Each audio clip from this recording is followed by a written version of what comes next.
All right, welcome to Words of the Wise. Today I have Chief Steve Hebbe from Farmington PD in New Mexico. He has over 34 years experience on the job. Welcome to the show, Chief Hebbe. Thanks for having me. Hebbe. I knew I was going to say it wrong. Hebbe. That's okay. I respond. Thank you so much for being here. I appreciate your time. 34 years is a long time to be in law enforcement. And we talked a little offline. You started in 1990 in Alaska, Mhm. and now you've been the chief of police at Farmington PD in New Mexico for over 11 years. For anyone who doesn't know you, for anyone who's just tuning in, I'd love if you could give some background into how you got started in law enforcement, why law enforcement, and what those 34 years looked like for you. I was always interested in policing, but I went to college for finance initially. It was the 1980s, Wall Street, Charlie Sheen, and all that. And I didn't want to get a master's in it. I talked myself into, I want to teach high school history. So I went back for a teaching degree. I did my student teaching in one of the city schools in Milwaukee, Wisconsin, where I'm from. I moved to Anchorage when I graduated and thought I'd teach up there. And it just didn't quite work out. Anchorage had been going through a hiring freeze for police for a couple of, like 5 years. They'd hired one academy, and I got up there about the time that they were going to hire another academy. And I knew I didn't have a lot of experience interviewing. So I thought, well, this will be a good interview experience. And I'm interested in policing. It'll be educational. And lo and behold, it took 6 months, but I wind up with that job. I was doing some adjunct teaching up there uh, prior to getting hired by APD. But I started in the academy in December of '90, and really, I had 23 plus years in Anchorage, and it was very singular, to be in Anchorage, Alaska, copping. We had a volcano. I think they have a volcano going on up there right now, Mount Mhm. Spur, which erupted in 1992 and covered the city in ash. Well, that wasn't something that a boy from Wisconsin saw very much. So it was a great experience there, and that I retired as a deputy chief in Anchorage.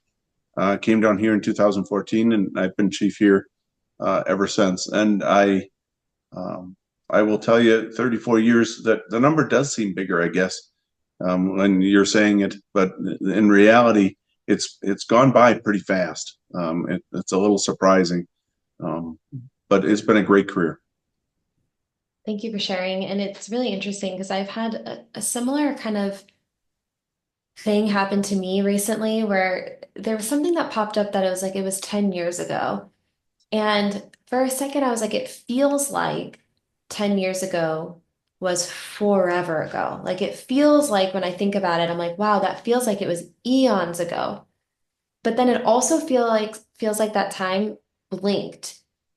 And it's a weird feeling where it's like it feels like it was forever ago, but it also feels like it was yesterday and it doesn't feel like it's been that long. So I can only Yeah, imagine like for you, like same thing, 34 years, yeah, like wow, like it doesn't seem that long ago, but it does. So no, that's right.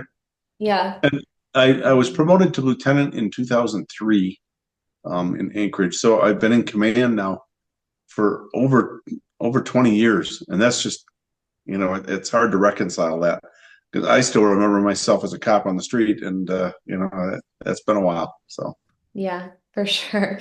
And, I would love to kind of hear your insights on how policing was in the 90s, because I would imagine that it's so different than it is now. And if you could give some context into what that was like for you in the 90s, versus how it is now, I think that would be really interesting. yeah, I mean, it's far less technological. So the things my officers have at their fingertips, of course, all of us, right, with our smartphones. But the things that they have, the laptops, the databases they can get into, everybody's got body cameras, everybody's got in-car cameras. We have a real-time crime center in Farmington now with cameras all over the city and Mhm. license plate readers to help us solve crimes. That just didn't, none of that existed back then. I remember getting a cell phone when I was a sergeant in like 2000. And that was a big deal, having to carry the cell phone. You used to have to stop by a substation and call people. So, that was, we are so rudimentary when I look back on it compared to where we are now. But the era was just so much more supportive of police. And that got rocked a little bit with the Rodney King. It was on video, right? It was kind of the first. Still, for the most part, people were afraid of crime. They really believed in the police. When I put in, I think we had 29, and they had over 1,300 applicants. Mm. And that is just not the way it is today, unfortunately. So the mood of the public in the 90s was um, so much more supportive of people in blue. And not that they're not now. I mean, I get a lot of thank you for your service and thanks for doing what you do for us. People are appreciative, but it was from the highest levels, and every governmental layer. People supported the police. Even the courts supported the police. So today it's much more fragile. We work very hard. I do things. If you went through my Facebook page, I danced with the Farmington Stars. We did a dance video on one of those contests that they were going around on Facebook. Like, holy cow! And not what I thought I'd be doing when I was a Graves cop in 1995. So. Yeah. And how do you think, because we know, like you said, there are some kind of monumental events that happened over the years that created that lack of support for law enforcement within the community, or maybe a lesser level of support, maybe not lack of, but a lesser level. And we kind of talked a little bit offline, and this is something that I hear all the time from a lot of chiefs across the country, that 2020 was also a really hard time for community support in law enforcement. How did you see that impact your organization or your community specifically? Like I mentioned, Rodney King, which was early on. The O.J. Simpson trial, frankly, was big too. It got into DNA and things like that. So some of the things out of the Simpson trial did inform the way we were doing business at the PD. Yeah. Stuff you just hadn't thought about previously. 9/11 was a big one. Mhm. And changed. Columbine was a big one. Changed the way the police react. So there've been so many events like that, but really by the late 2000s, the public fear of crime was changing, and um, and police tactics really weren't changing as much. And I think right there you started to see, and I was in command. I mean, we would have officer involved shootings, and it would be 2 or 3 days before we'd even make a statement. Yeah. Now, the public had been very accepting of that. That was kind of normal business. But by 2009, 2010, the public attitude's changing. They want answers faster. So we eventually had to change. But already I was in senior command, and we had just kind of taken for granted. I feel like the public's attitude, and we didn't pick up on the seismic shifts that really were going on. So by 2011, 2012, you were starting to see consent decrees across the country. So those were hallmark events. We were studying what's the federal government saying? What do they want to see out of police? It was Seattle, Spokane, Washington, Portland, uh, all up in our area in the Northwest. So those events were going on, and then I got hired as chief here in March of 2014, and you had Ferguson happen in August of that year, and that was a monumental event, and had rioting across the country. So that was a major challenge for us. So by the time 2020 comes, you already knew there was a seismic shift going on, and we had done a bunch of things here on our use of force policies and our investigations of force. A lot more transparency, which was a little easier with Facebook and YouTube and things like that. But by 2020, that you get the double whammy, in my opinion, of a controversial election and then a controversial event in one city that hardly is representative of American policing across the board. Right, Minneapolis, a big city, big department, lots of challenges, but not reflective at all of what's going on in Farmington or many smaller jurisdictions across the country. But we all kind of got swept up into it, And with that was a real pronounced defund the police movement, very hostile towards the police.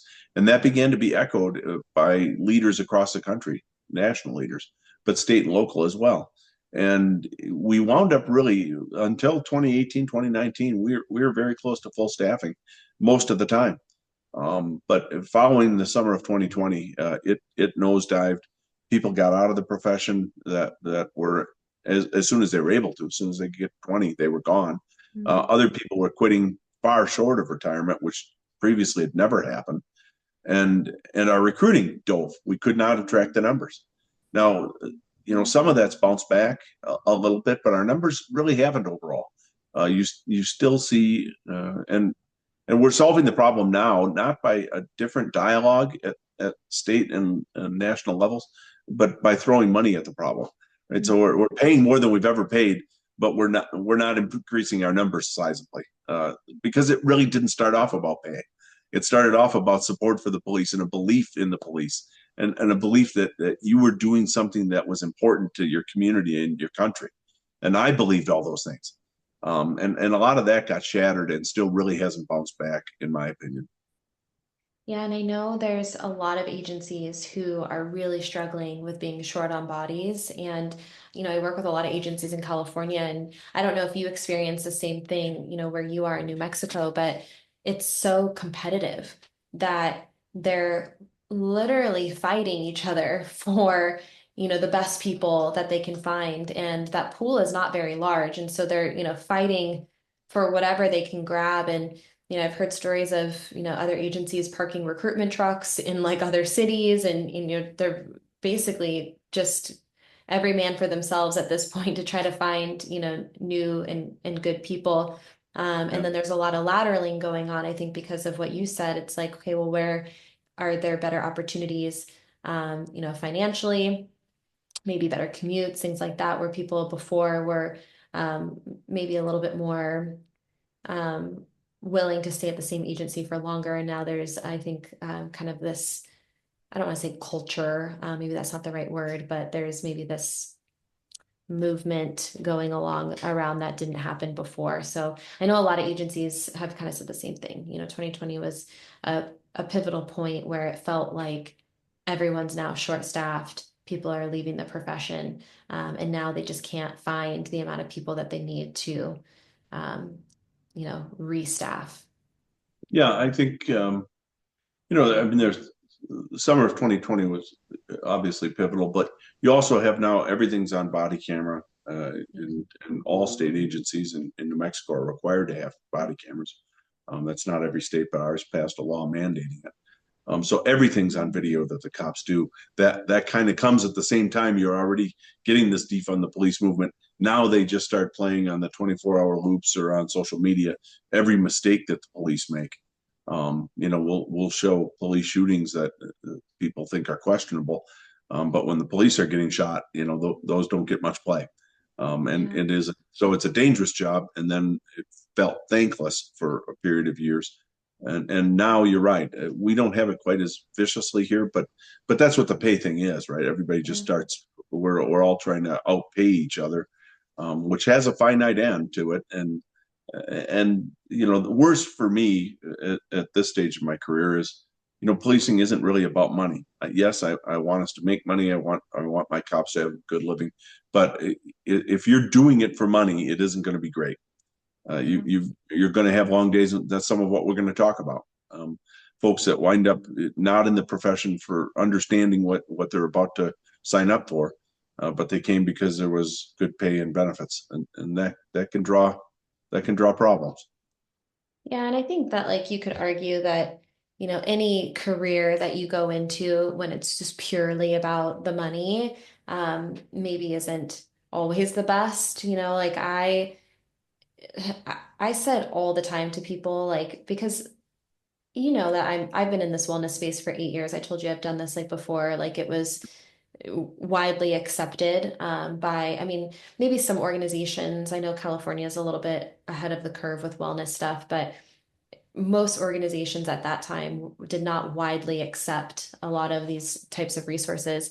And I've told people all the time, like there are a lot easier groups of people that I could teach this stuff to than a group full of cops. And if I didn't believe Sure. in what I was doing and if I didn't really love it, I wouldn't be here because I'm sure that, if it was all about the money and ease, there are a lot of other places I could go to teach. And so I think that it's that idea. It's like you should, I would imagine, especially in this profession, going into it with this idea that you want to help people, and you want to serve and you want to protect your community. I wanted to kind of touch on the body cams a little bit because I think this has been something that's kind of been brushed over a little bit. And it sounds to me like there's somewhat of a blessing and a curse, that there's an opportunity to learn from some of these things, but also like the clips that go out are not the full picture of what's going on. And a human being is not going to see it in the same angle or position. And you're also not seeing things frame by frame as a human being in that position being shot at. You are leaning back on your training, but also like human action versus a mounted camera in a different position. So it seems to me like one, it's a little bit of a blessing and a curse, but it also seems to me that it's adding a lot more stress. And not only that, but the fact that everyone in the community is filming as well, that it's adding more like stress and fear to be able to do your job in the best way that you can because you're afraid that it's going to be misconstrued or viewed in a certain way. Is that what you're seeing too, that it's adding more like stress and fear on the streets or Yes, I think, interestingly, like I said, we didn't have cameras my entire career. We are just moving towards in-car video when I left as a Mhm. deputy chief. So we were a little slower in Anchorage to implement some of the things. By the time I came here, they'd had in-car for probably 6 or 7 years and had instituted body cameras the year before I arrived. And I wasn't a big fan. But as a chief, after the first shooting we had, I certainly saw the value of them, Yeah, and the ability to communicate something during times when the police are viewed with more suspicion than we previously had, but to be able to show it, and it's unarguable, right? yeah, Here's what I'm telling you, my cop was seeing, and here's what they did, and you can see. But you're also right. It isn't just the body cameras. Because you'd have to have them from my perspective. You'd have to have them anyway because everybody else is recording you, right? yep. So, To being protect recorded yourself. is, yes, it's just Yeah, a fact of life. But yes, it does add stress to the officers. And it's little stuff. You forget to turn your camera off and you go to the bathroom and now it's recorded, right? And we can't destroy that because it's a government record that we've created. mm, And so you have laws on public records, how long I have to hold the videos. So that kind of experience for the officers. They, on the one hand, they wouldn't go to the street, I don't think, without a camera yeah, because they know what could happen. But on right. the other hand, it's like you said, it definitely adds stress. The whole scenario, it just comes down to they're constantly under scrutiny and second guessed.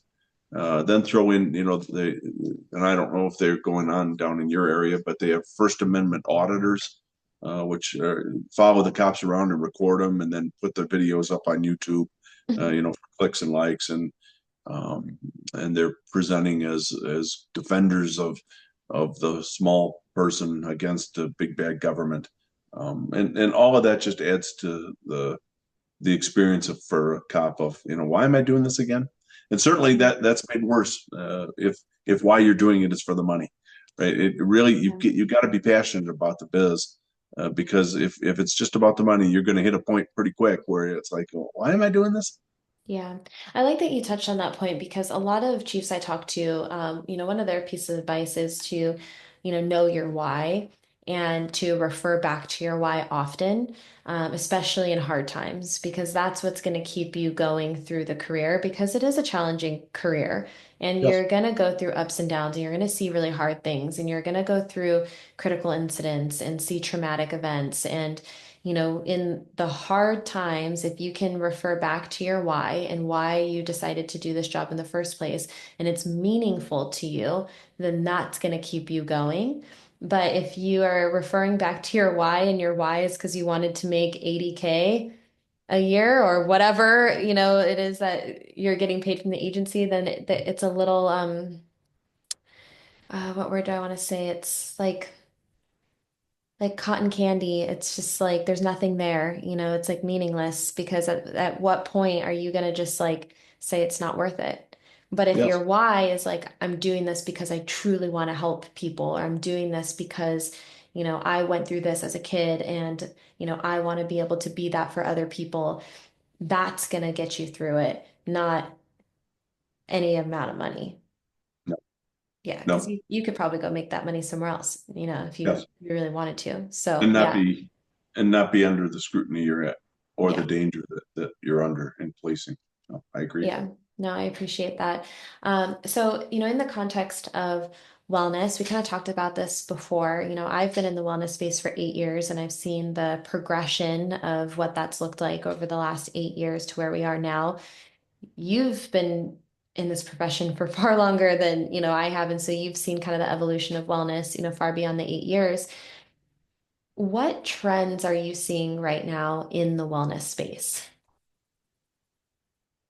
Well, back to the 1990s, it was just a different era. So my supervisors and my trainers were Vietnam War vets, right? I mean, so in 1970, by 1994, 1995, they're the 23, 24, 25-year cops on your agency. Those were my trainers. And it was a different it was my generation was different than the generation that's coming up now. You alluded to it a little bit with people not staying with one agency the whole time. So that isn't just about policing or about money. I mean, I think that's more this generation. They just don't hook in with one agency. So there's kind of a challenge for you as a leader.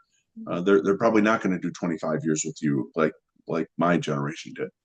But there was also a look, if you were having personal problems, they largely did not care.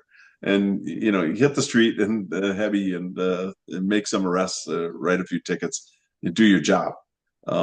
So I don't know that my sergeants knew a ton about me for the first few years and didn't care.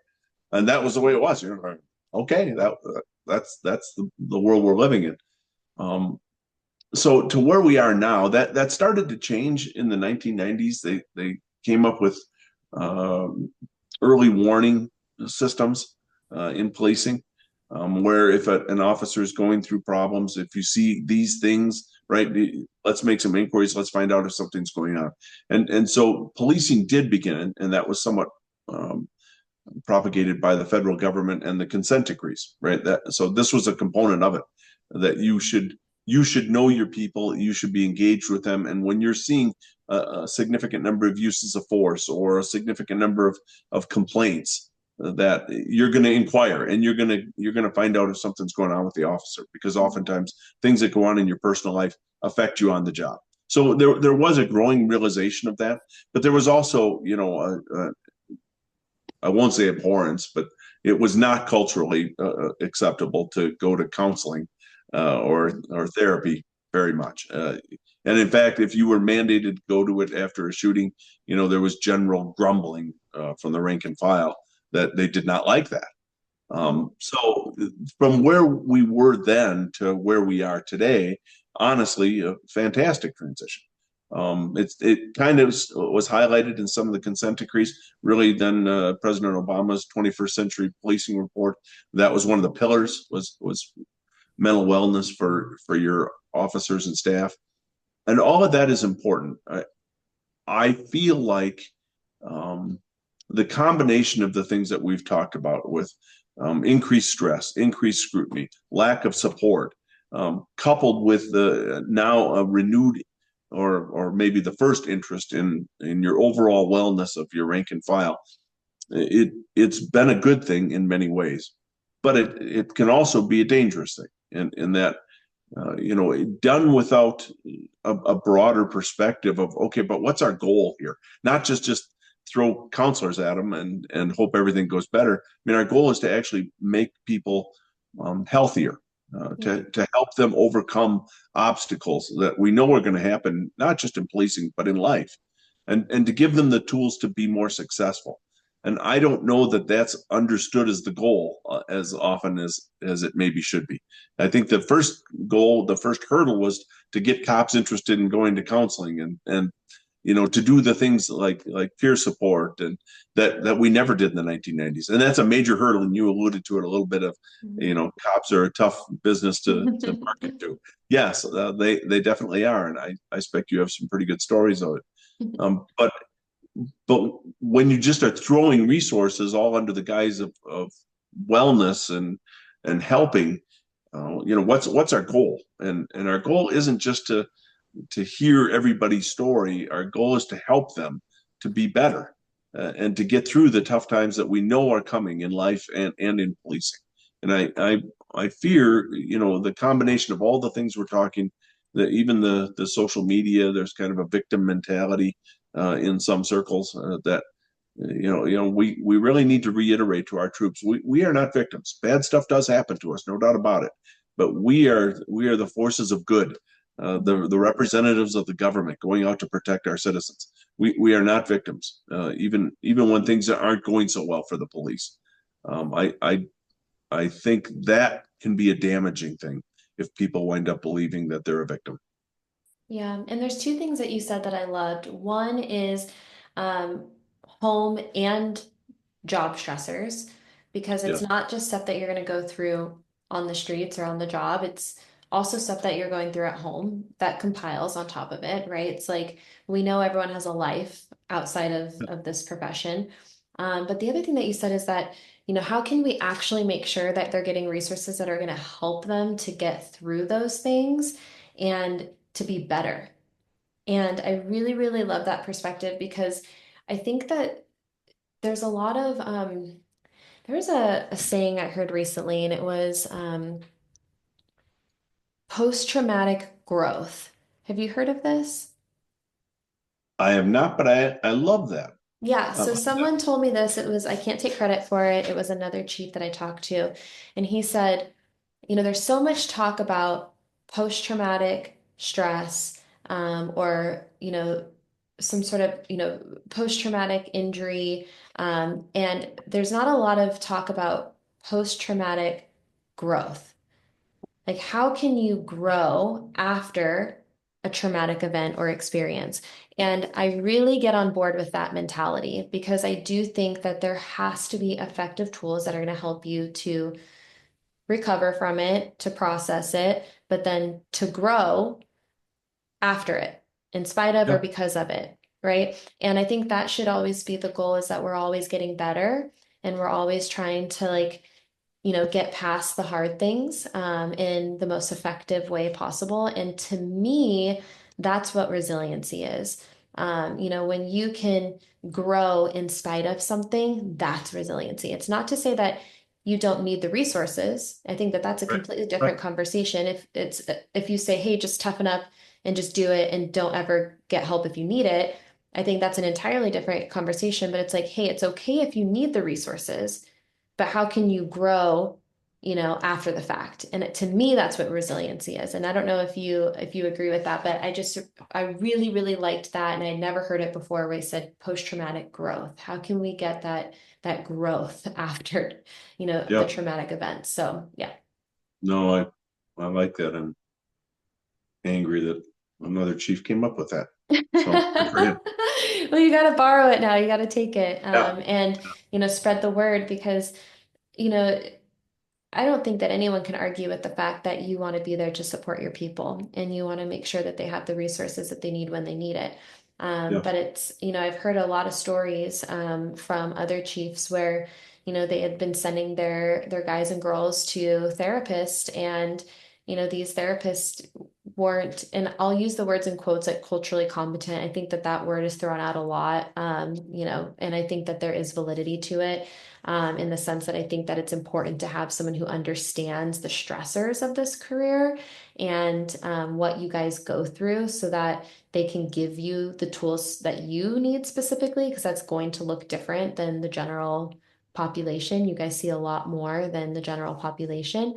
But they were sending people, to therapists who were saying, "Hey, you're broken and unrepairable, and you've seen too much probably, and you should just leave." And they were seeing their people dropping like flies because these therapists convinced them that they were, unrepairable. And maybe there are some people who that was true. Like maybe there were some people where they'd seen enough and they needed to, retire. But the conversations that I had and kind of what I gathered from that was a lot of these chiefs were like, we lost a lot of people that we didn't need to lose, that could have potentially had some tools given to them that could have helped them to recover from that situation and get back on the job.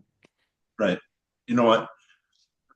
Like I said in the 90s, things would happen at the job and you'd talk with your friends maybe about it.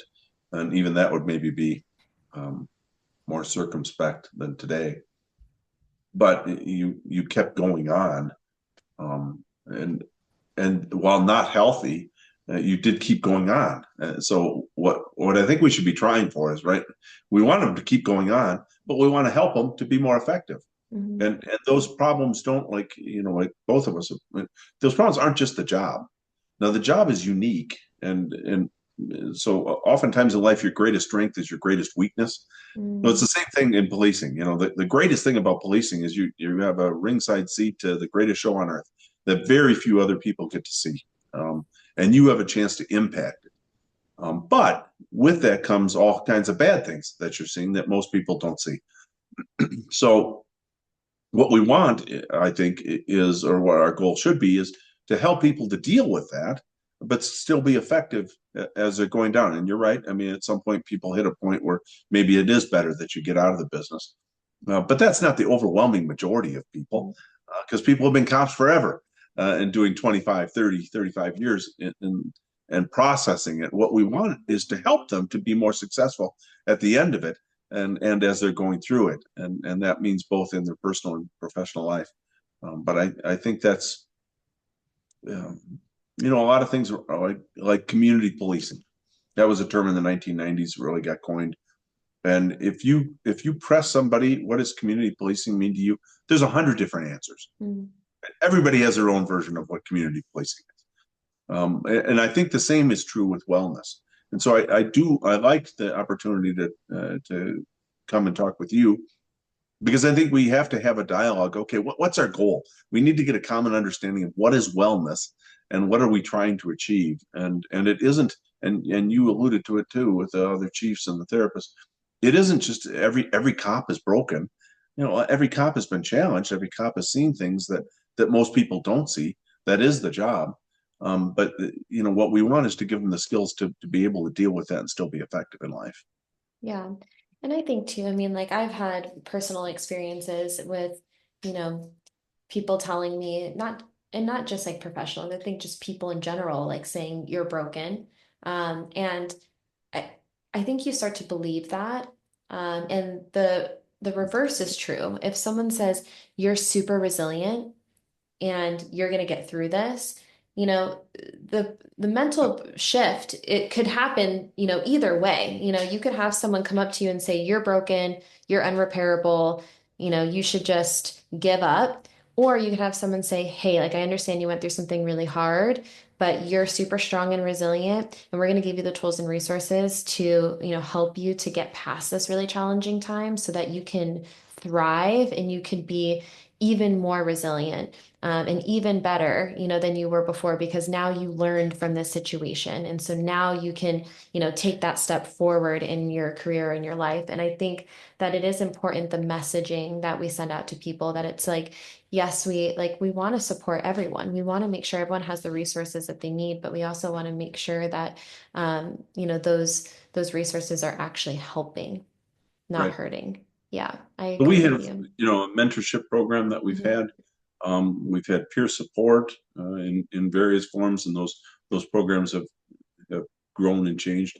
We do critical incident stress debriefings, which we never did when I was first going through as an officer, but are pretty common, I think, now in policing.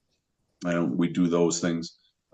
We actually had a grant that we got through the federal government for about 4 years. It was two-year grants where we were able to, we're an agency of about 135 cops, maybe 50 civilians. So we we aren't a huge agency, but through this grant, we were able to contract with a therapist and had them available for our officers and their families. Yeah. And the department paid all of that.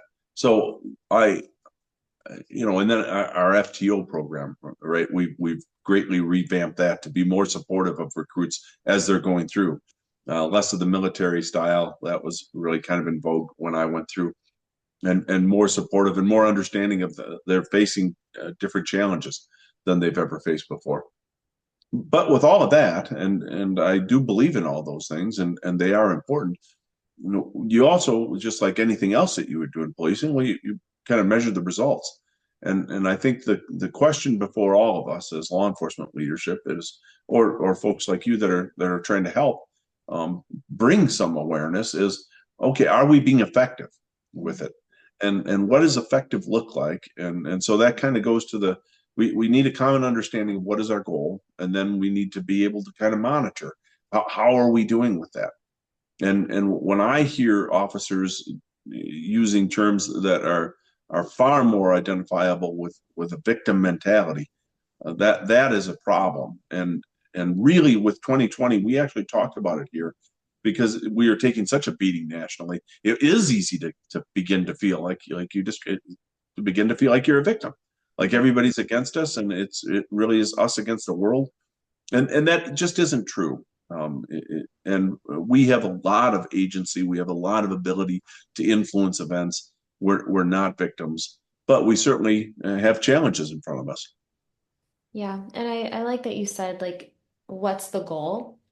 What does that look like? And then how can we be effective?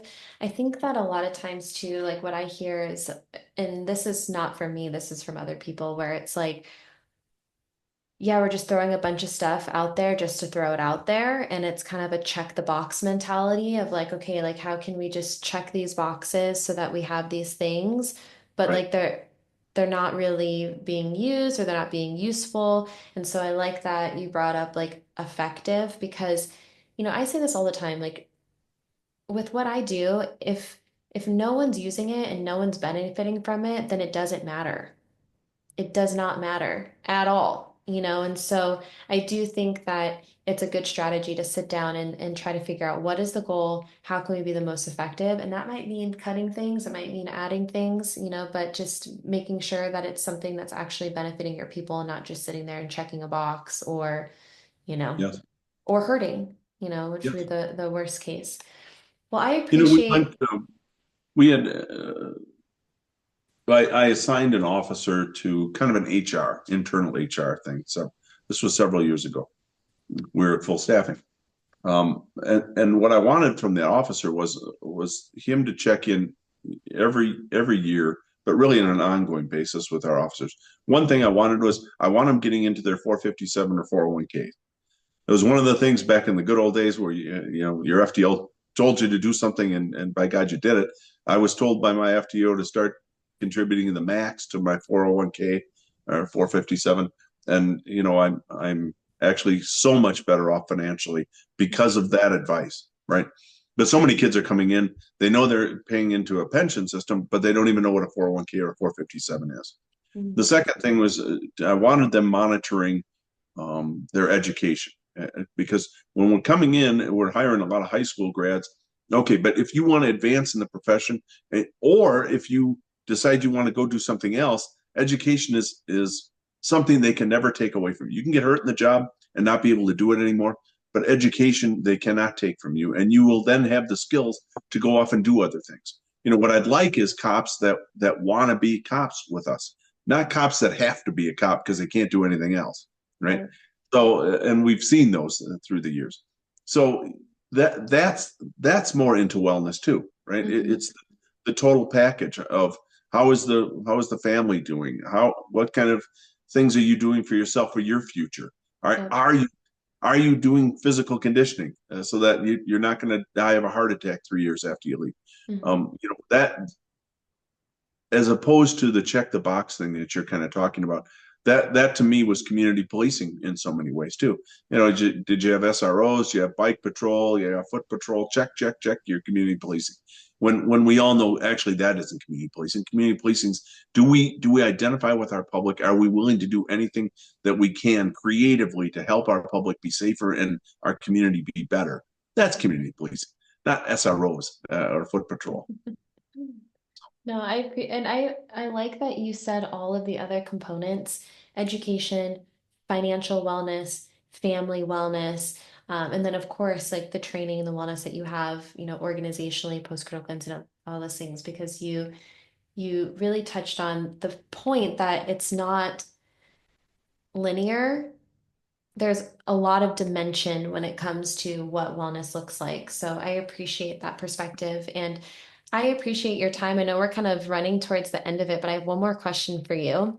Um, what words of advice would you give to someone who's just starting out in this career when it comes to wellness? Maybe something that you wish you would have known or something that's helped you these past 34 years. It is a great profession, and you're going to do something and experience things that very few in our society will experience, and there's a nobility in it, right? And that word's an important word in our business because nobility isn't about walking down the red carpet and getting an award for everything you do, and it nobility is actually the counter of victim. You are performing a noble mission, going out in the middle of the night and taking risks and doing things that the public never knows that you did. Um, your family doesn't always know it. And so it's important to remember why you're doing it. And that's the why. This is you will have bad days, but you'll have bad days being a banker. You'll have bad days, being a yoga instructor or a teacher. There are bad days in life, and there are bad days in any job. But the payoff for this one is you are doing things on behalf of other people that really are being bullied, and I hate bullies, and we are here to keep people safe from bullying, and that is such a noble mission. Just keep that in your mind because that's going to get you through the hard days. That's going to. I got my butt chewed by my sergeant. I got in trouble at work. Um, you will get in trouble. You will make mistakes because it's a dynamic job, and sometimes you screw stuff up. So have the resiliency to endure that because the payoff for it at the end of the day is a lifetime of looking back, knowing you did the level best you could, and that there's nothing better. So Thank you. I appreciate your time. I really enjoyed our conversation, and I think those were great words of wisdom. So thank you very much. Is there anything I missed? I don't think so. I think it was a good discussion. Thank Well, you. I you know, appreciate it. I would work in for every law enforcement leader. The things about education and the 457. Really, part of our mission isn't just to make good police officers, right? That's limited, but not as a leader. Um, Part of my job is to make sure that my employees go on and have better lives Mm. because they came to us, right? So if they have their education and they go off and they retire, they're 45 years old, and now have a chance for a second career because they got the education and invested in that because we were pushing it, or they have the ability to retire and take care of their kids because they invested in their 457 or 401k right from the start. I mean, those are things that yeah, it's not really my job, I guess. They could be 8 years in and realize they never saved a dime. But part of my responsibility as a leader, and all of us, I think, as leaders, is to make sure that our employees are better off as people at the end of their experience with us. And so I take that very seriously. Yeah. Well, I appreciate it. And I'm sure anyone who's listening to this found inspiration and, you know, a different perspective, I think, for certain things. So I appreciate your time very much, and hopefully we'll stay in touch. Sounds good. Thank you very much for having me on.